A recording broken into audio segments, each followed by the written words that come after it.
तो मात्र इसी के लिए उनको प्रमाण देने के वजह से और उनको एलपीसी लेना पड़े।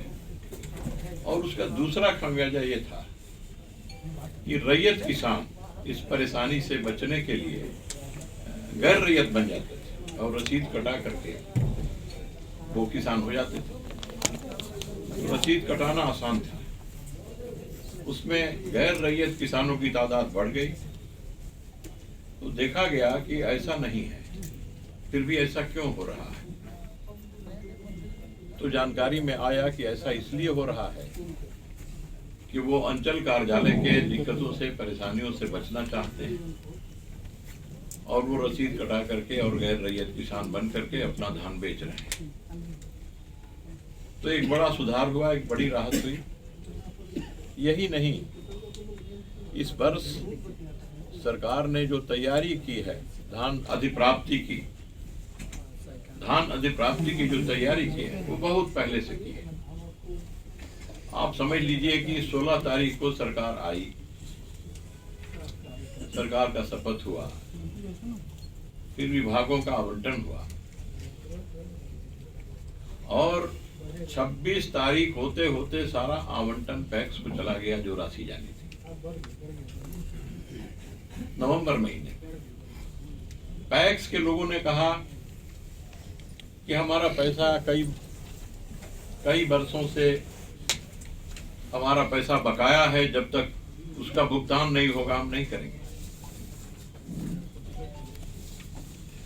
मुख्यमंत्री जी ने तत्परता के साथ कार्रवाई की। मुख्य सचिव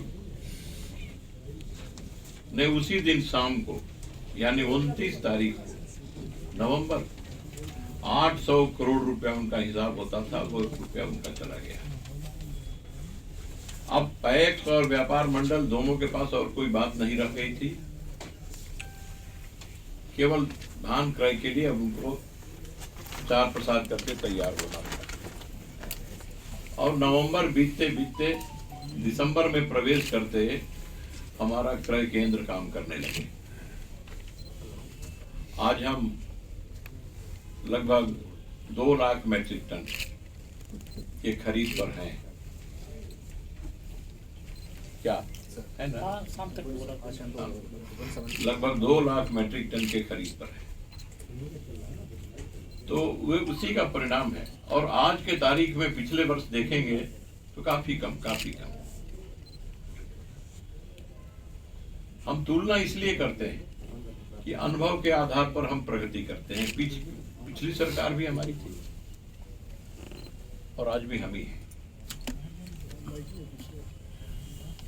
तो हम इसलिए तुलना करते हैं कि हमने अनुभव के आधार पर कितने सुधार किए, हमने अनुभव के आधार पर कितनी तत्परता से काम किया, जनता को, किसानों को कितना राहत मिले, इस उद्देश्य से हमने जो काम किया उसका कैसा परिणाम आया, उस आधार पर हम लोगों ने काम किया है।